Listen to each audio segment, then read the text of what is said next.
ان الحمد للہ نحمده ونستعینه ونستغفره ونعوذ باللہ من شرور انفسنا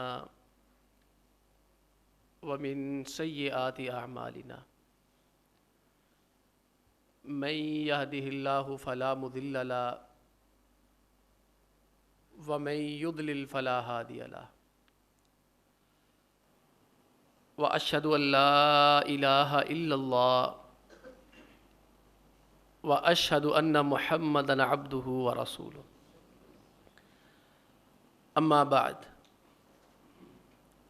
فان خیر الحدیث کتاب اللہ وخیر الہدی ہدی محمد صلی اللہ علیہ وسلم وشر الامور محدثاتها وكل محدثة بدعة وكل بدعة ضلالة وكل ضلالة في النار قال الله تعالى في محكم تنزيله قوا أنفسكم وأهليكم نارا۔ محترم بھائیو، عزیز بزرگوں اور دوستو، اللہ سبحانہ و تعالیٰ نے گھر کے سرپرست کو بڑی ذمہ داریاں دی ہیں، اختیارات بھی بہت دیے۔ آپ اندازہ کر سکتے ہیں کہ سرپرست کو اتنا اختیار ہے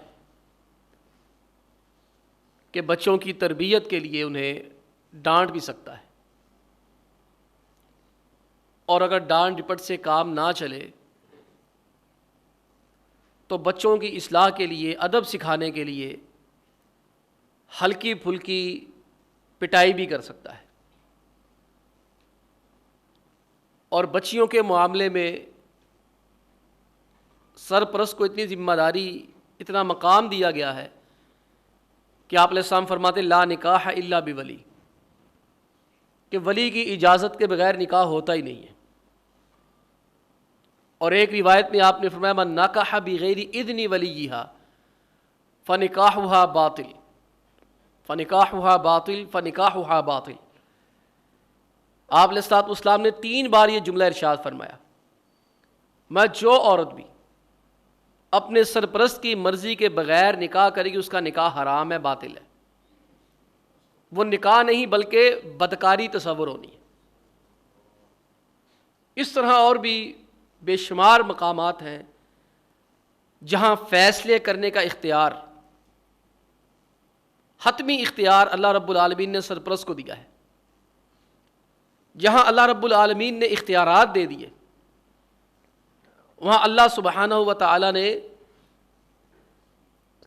اگر اختیارات کا درست استعمال نہ کیا یا ذمہ داریاں پوری نہ کی تو اللہ رب العالمین نے قیامت کے دن سرپرست کو کھڑا بھی کر لینا ہے، اس کو جواب دینا پڑے گا۔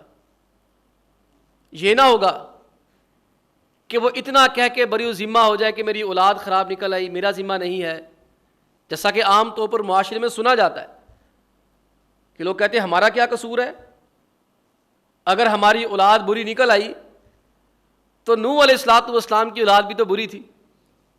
یعنی اس طرح کے جملے سننے کو ملتے ہیں کہ نوح علیہ السلام کا بچہ کون سا اچھا تھا؟ بھئی تم اور نوح علیہ السلام برابر نہیں ہو سکتے۔ نوح علیہ السلام نے 1 2 3 4 سال نہیں، اپنے اہل خانہ اور اپنی قوم کو 950 سال دین کی تبلیغ کی تھی، 950 سال، اور دن اور رات کیے، دن اور رات لگے رہے 950 سال۔ اس طرح کے جملے سننے کو ملتے ہیں۔ جہاں تربیت میں کوئی کمی رہ جاتی وہاں آگے سے یہ اپنے آپ کو شرمندگی سے بچانے کے لیے ہم اکثر یہ جملے بول جاتے ہیں۔ یہ جملے اللہ کے ہاں قابل قبول نہیں ہیں۔ کلکم راعٍ وکلکم مسئول عن رعیتہ، اللہ کے پیغمبر علیہ السلام فرماتے تم میں سے ہر ایک نگران اور سرپرست ہے، اور اللہ سبحانہ و تعالیٰ نے اس سے اس کی جو رعیت ہے، اس کی رعایا ہے، اس کے جو زیر دست لوگ ہیں ان کے بارے میں پوچھنا ہے۔ والراجل راع علی اہل بیتہ وہو مسئول عنہ، اور فرمایا گھر کا جو مرد ہے وہ اپنے گھر کا سربراہ ہے، اپنے بیوی بچوں کا سرپرست ہے. اللہ سبحانہ و تعالی نے قیامت کے دن اس سے اس چیز کا سوال کرنا ہے کہ تمہارے ذمے جو ایک قوم دے دی، تمہارے نیچے ایک رعایا دے دی، تم نے کیا کیا؟ اپنی ذمہ داریاں ادا کی یا ویسے ہی منہ اٹھا کے چلے آئے؟ اللہ کے بندو، اس کا سوال ہونا ہے. سرپرست کی بہت زیادہ ذمہ داریاں ہو سکتی ہیں. اگر ہم بنیادی ذمہ داریاں لیں تو 4 ہو سکتی ہیں. ایک سرپرست کے ذمہ بحیثیت باپ جو ذمہ داری بنتی ہے، وہ مرد نے پہلا کام جو کرنا ہے اپنے بچوں کو عقیدہ توحید دینا ہے، توحید کا درس دینا ہے. آپ دیکھیں قرآن پاک کے اندر جناب لقمان رضی اللہ تعالی عنہ نبی نہیں ہے، اللہ رب العالمین نے نبوت سے سرفراز نہیں کیا، لیکن اللہ رب العالمین نے انہیں دانائی دی تھی، عقل و شعور دیا ہوا تھا. انہوں نے اتنی اچھی باتیں کی، اللہ رب العالمین کو وہ پسند آئی. اللہ رب العالمین نے ان کو قرآن پاک بنا دیا، اور پوری سورت ہے قرآن پاک میں لقمان. سورہ لقمان پڑھی جاتی، پڑھائی جاتی ہے. اگر کوئی باپ بچوں کی تربیت کے حوالے سے دیکھنا چاہے میں نے تربیت کیسے کرنی ہے، وہ جہاں دیگر انبیاء کرام کی سیرت پڑھے وہاں جناب لقمان رضی اللہ تعالی عنہ کا ایک یہ بھی سورت پڑھے. اپنے بیٹے کو نصیحتیں کرتے ہیں، وَإِذْ قَالَ لُقْمَانُ لِابْنِهِ وَهُوَ يَعِظُهُ يَا بُنَيَّ لَا تُشْرِكْ بِاللَّهِ إِنَّ الشِّرْكَ لَظُلْمٌ عَظِيمٌ. اللہ فرماتے ہیں وہ وقت یاد کرو جب لقمان اپنے بیٹے کی تربیت کر رہا تھا، نصیحت کر رہا تھا، اس کی اصلاح کر رہا تھا، اور کیا رہا تھا؟ سب سے پہلی بات کیا کہی؟ یا بنی لا تشرک باللہ، اے میرے بیٹے اللہ کے ساتھ شرک نہ کرنا. ان الشرک لظلم عظیم، شرک سب سے بڑا گناہ ہے، اس سے بڑا کوئی گناہ نہیں ہے. اور ہم دیکھیں ہم نے اپنے بچوں کی تربیت یہ کی ہے کہ نہیں کی ہے؟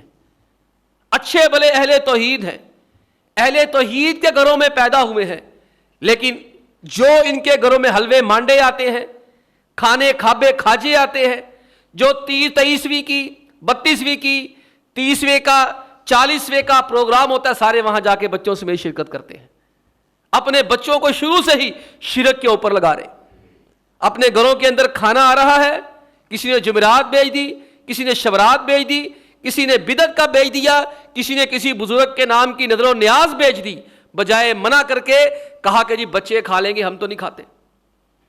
نوح علیہ السلام کی قوم میں شرک کیسے آیا؟ اسی طرح آیا. سب سے پہلے اسی قوم نے شرک کیا. اور اس قوم کا بیڑا غرق کیسے ہوا؟ سب سے پہلے انہوں نے تصویریں لگائی. شیطان نے ان کے دلوں میں بات ڈالی کہ ایسا کرو یہاں تصویریں لگا لو، یہ جو بابا ود ہے، بابا یغوث ہے، بابا یعوق ہے اور بابا جی نصر ہیں، ان کی صرف تصویریں لگاؤ، یہ اللہ کے نیک بندے تھے. ان کی تصویریں لگاؤ گے تمہارے اندر اللہ رب العالمین کی عبادت کا شوق پیدا ہوگا. تھوڑا عرصہ گزرا، شیطان بڑا آہستہ آہستہ وار کرتا ہے، سٹیپ بائی سٹیپ. اگلی نسل آئی، اگلی نسل کے دلوں میں یہ ڈالا ان کی تصویریں تم نے عبادت گاہوں میں لگائی ہیں، اپنے گھروں کے اندر ان کی جو ہے وہ مورتیاں بنا لو.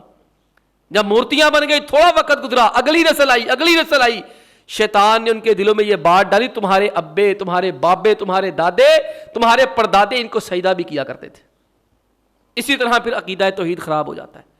یہ باپ کا فرض بنتا ہے، سرپرست کا فرض بنتا ہے. آپ اب گھروں میں جائیں نا، میں آگے چل کے بتاؤں گا ہمارا نظام تعلیم کتنا بگڑ چکا ہے.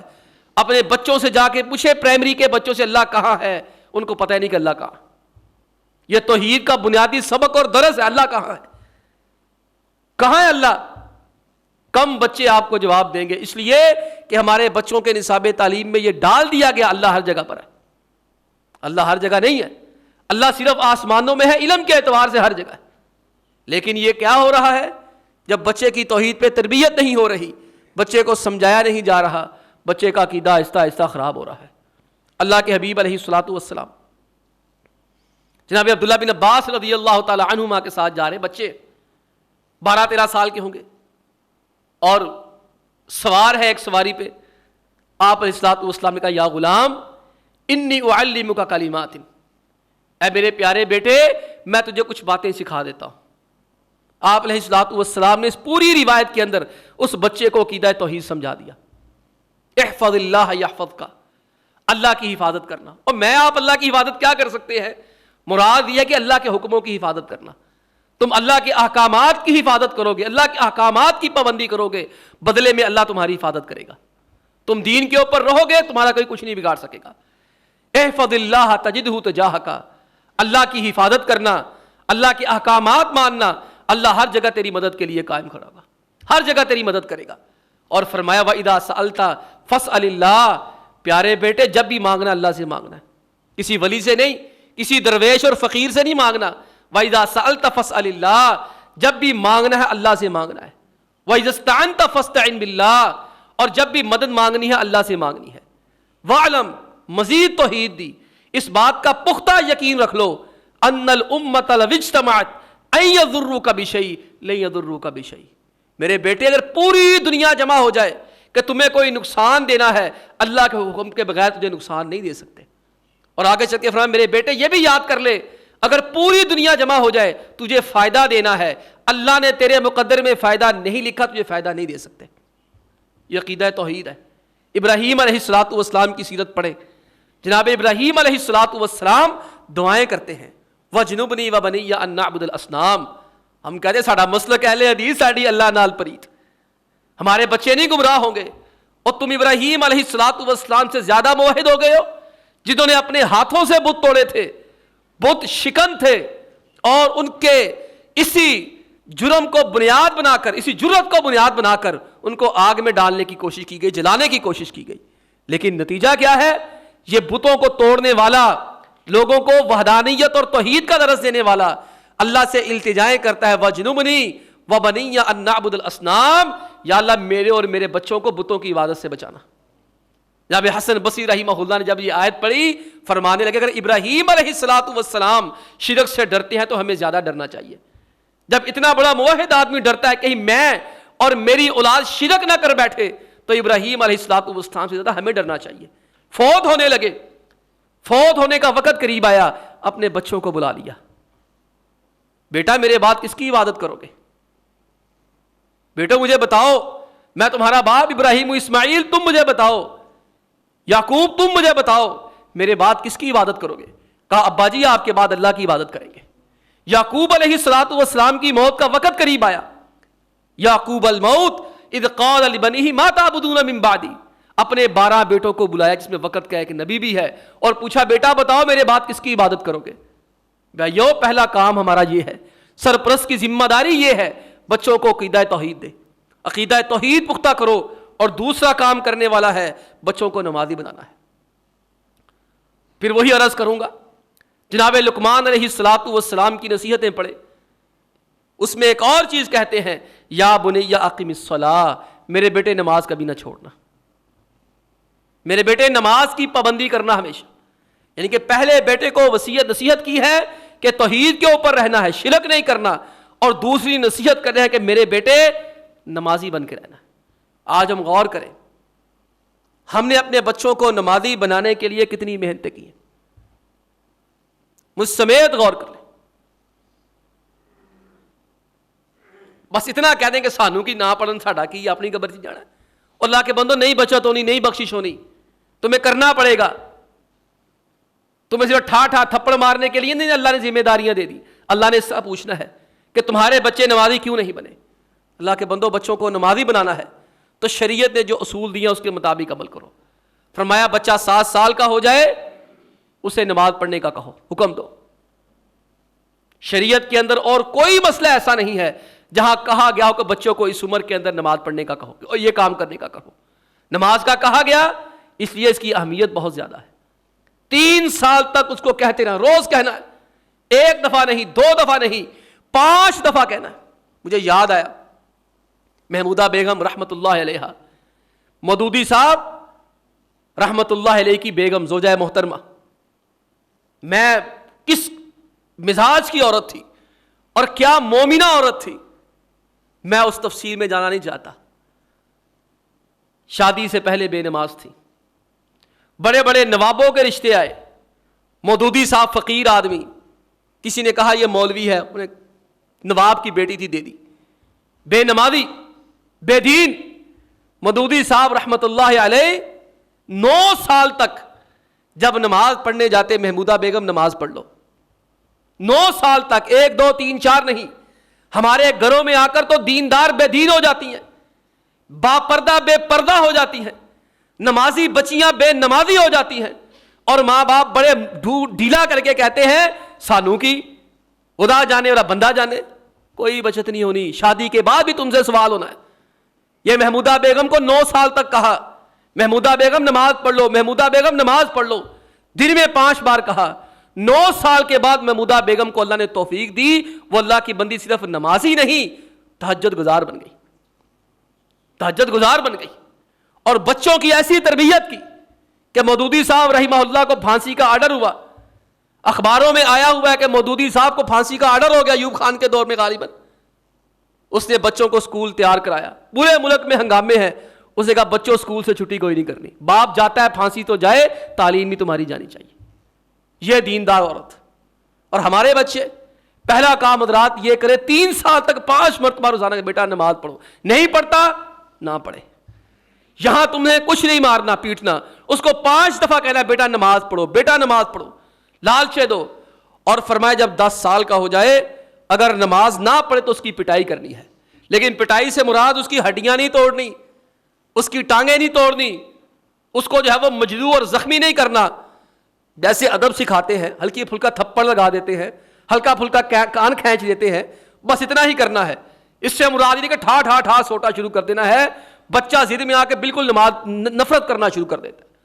اس کو ادب سکھانے کے لیے جیسے استاد ہلکا سا ادب سکھاتا ہے ویسے سکھانا ہے. یہ شریعت نے سکھایا ہے. پھر اس کے بعد دعائیں کرو. جناب ابراہیم علیہ الصلوۃ والسلام, ان کی دعائیں پڑھ کے دیکھیں. ابراہیم علیہ الصلوۃ والسلام نے دعائیں کیا کی ہیں, آپ نماز میں خود پڑھتے ہیں رب اجعلنی مقیم الصلاۃ ومن ذریتی ربنا وتقبل دعا. یہ لاشعوری طور پر غیر شعوری طور پر دعائیں پڑھتے ہیں. آج آپ نماز پڑھیں, جب ہم 2 رکعات ادا کریں فرض جمعہ کے, اس وقت جب تشہد میں بیٹھے ہم تشہد میں یہی دعا پڑھتے ہیں رب اجعلنی مقیم الصلاۃ. یہ جناب ابراہیم علیہ الصلوۃ والسلام کی دعا ہے. آج آپ شعور کے ساتھ پڑھیں, ترجمے پہ مفہوم پہ معنی پہ غور کر کے پڑھیں, پھر انشاءاللہ دل کو تسلی ہوگی کہ ہمارے بچے نمازی بن جائیں گے. وہ کہنا کیا ہے رب اجعلنی, اردو میں کہہ لے, لیکن نماز میں کیا کہنا ہے, ہم کہتے ہیں رب اجعلنی مقیم الصلاۃ, یا اللہ مجھے نمازی بنا دے. یا خود نمازی نہیں ہے, اللہ کے بندوں بچے کیسے نمازی پڑھ, مجھے جا یار نماز پڑھ کے آ, جا یار نماز پڑھ کے آ, اور خود ہم گھر میں بیٹھے رہتے ہیں. ایسے کام نہیں چلنا. رب اجعلنی مقیم الصلاۃ, بچوں کے سامنے ایک آئیڈیل اور نمونہ بننا پڑے گا کہ وہ دعا کیا ہے, یا اللہ پہلے مجھے نمازی بنا پکا, ومن ذریتی, یا اللہ میری اولاد کو بھی نمازی بنا. اور اولاد کو نمازی بنانا ہے تو مسجد کے قریب گھر لینا پڑے گا. ہم کالونیوں میں گھر لیتے ہیں, وہاں مسجد نہیں ہوتی.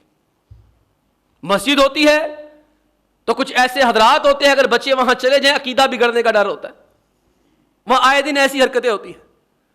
ہم نے کبھی سوچا ہے کالونیوں میں گھر لینے سے پہلے, باہر نکلنے سے پہلے, جہاں ہم جا رہے ہیں وہاں مسجد بھی ہے کہ نہیں ہے؟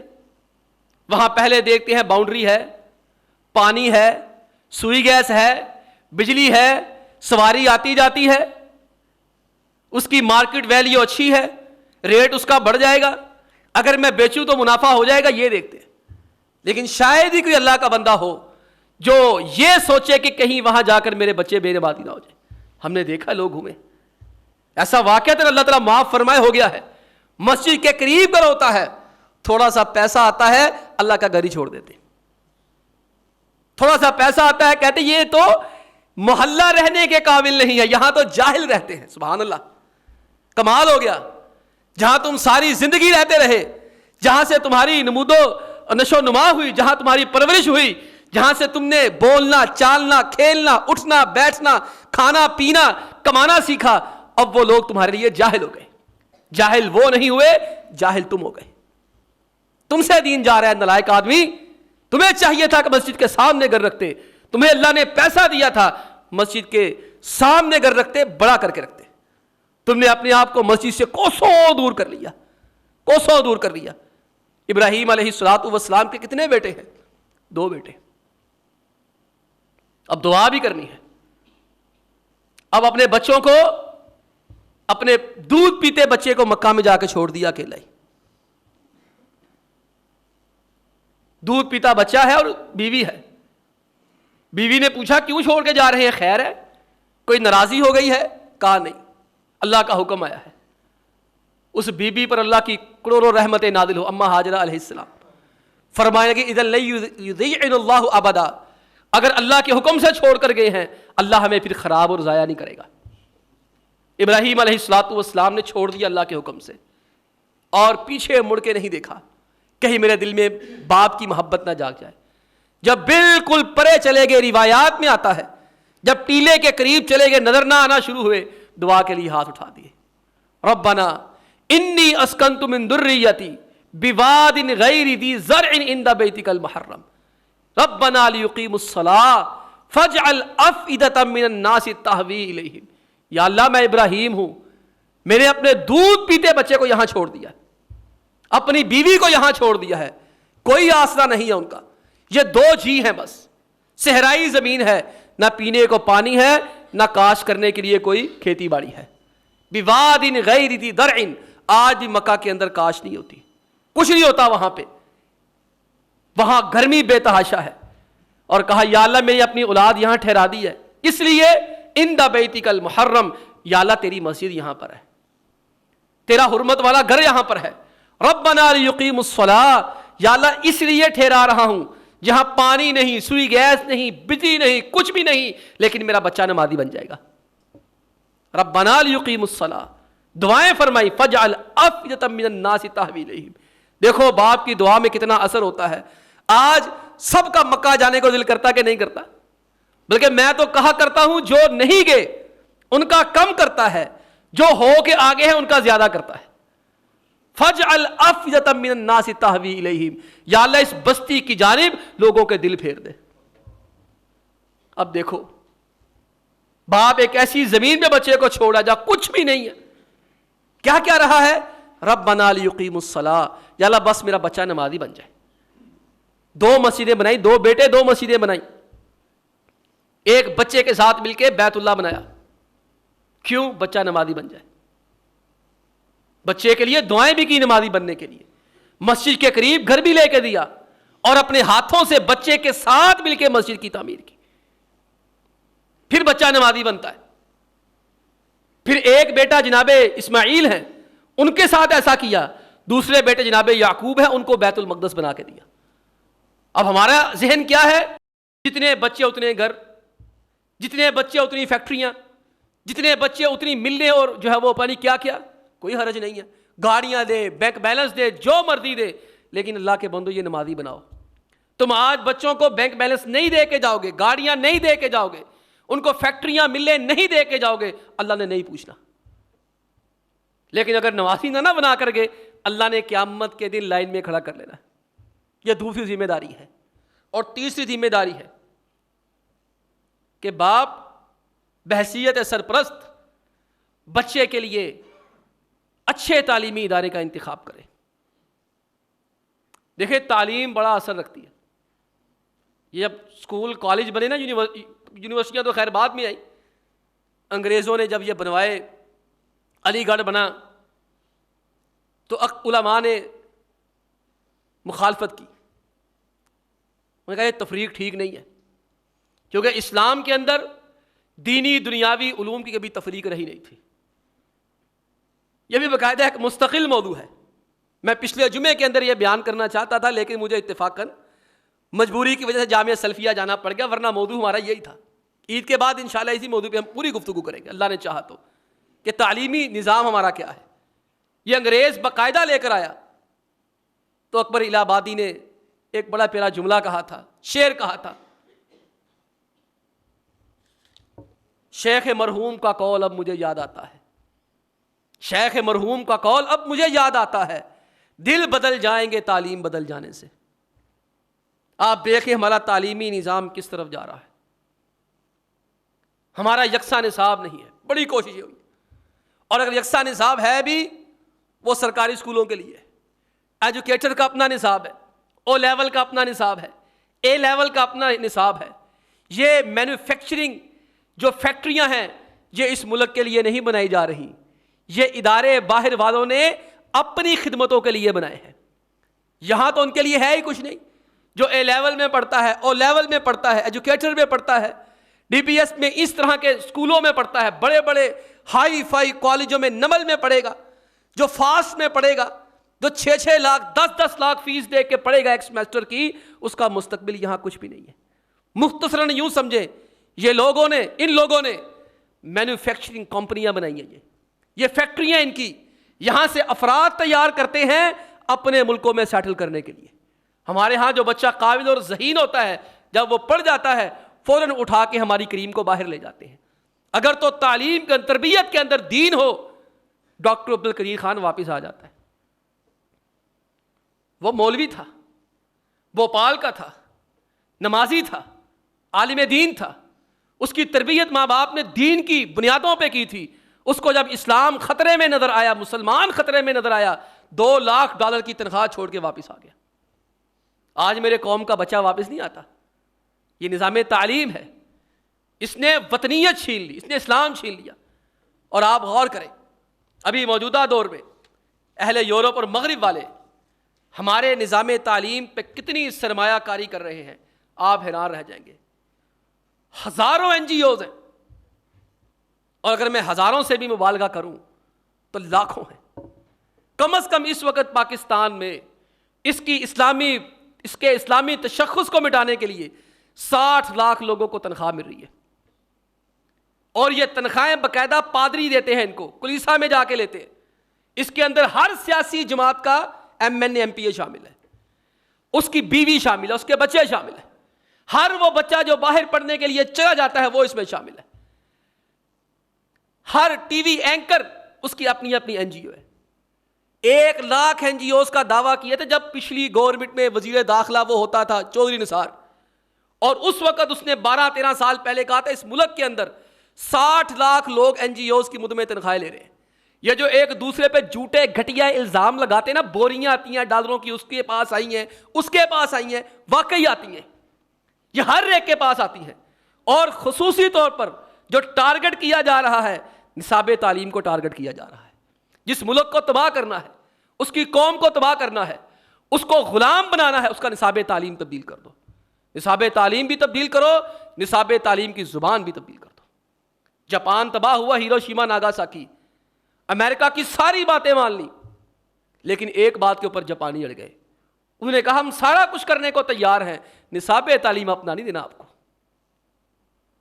وہ لمبی بحث ہے. پھر جاپان نے 100 بچے لیے، ان کو پڑھایا لکھایا، ان کے اندر جاپانیت کوٹ کوٹ کے بھری، اور ان 100 بچوں کو 100 کالج دیے، 100 فیکلٹیز دی. وہ انہی بچوں کے اوپر آج جاپان پورا کھڑا ہے، 100 بچوں کے اوپر. شیخ مرحوم کا کہا اب مجھے یاد آتا ہے، دل بدل جاتے ہیں تعلیم بدل جانے سے. تعلیم بدلے تو دل بدل جاتا ہے. اب تعلیم برائے تعلیم و تربیت نہیں ہے، تعلیم برائے تجارت ہے. اس ملک کے اندر 2 کاروبار ہے کمال کے، پیسہ کماؤ، اندھا دھند کماؤ. ایک تعلیم ایجوکیشن، دوسرا یہ آپ کی جو ہے وہ یہ میڈیکل سٹور وغیرہ اور یہ ہاسپٹل وغیرہ. ہر بندہ اس میں الجھا ہوا ہے، ہر ایک کو اس کی ضرورت پڑتی ہے. آپ تصور کی اس ملک کے اندر کیا ہو رہا ہے. 4 تنظیموں کا میں نام لیتا ہوں صرف. ایک برطانیہ کی تنظیم ہے DFID. یہ اس ملک کے اندر سالانہ 22 کروڑ 40 لاکھ پاؤنڈ خرچ کر رہی ہے نصاب تعلیم کے اوپر. یہ تھے ہمارے خیر خواہ. 22 کروڑ 60 لاکھ پاؤنڈ نصاب تعلیم کے اوپر. اور امریکہ کی USAID یہ تو مشہوری بڑی ہے، یہ جو ہے وہ لاکھوں ڈالر سالانہ دے رہی ہے. کس لیے؟ طالبات کو اسکالرشپ دینی ہے. یہ جو آپ کو لیپ ٹاپ ملتے ہیں، یہ جو آپ کو اسکالرشپیں ملتی، ساری اسی چکر میں ملتی ہیں. یہ حکومت ہو، پچھلی حکومت ہو، اس سے پچھلی ہو، یہ طلباء کو گرانٹیں دیتے ہیں. یونیورسٹیاں نہیں آپ دیکھتے راتوں رات کھڑی ہو جاتی ہے، کیسی بلند و بالا عمارتیں بن جاتی ہیں، کیسے ایکڑوں کے حساب سے زمین ملتی ہے. یہ پیسہ استعمال ہو رہا ہے. جو پیسہ دیتا ہے پھر وہ ہمارے بچوں کا بیڑا غرق بھی کرتا ہے. ایسے ہی ایک آسٹریلین ایڈ ہے، یہ سالانہ $95 ملین دے رہی ہے خیبر پختونخوا اور بلوچستان میں. صرف 2 صوبوں کے اندر سالانہ طور پر $95 ملین دے رہے ہیں.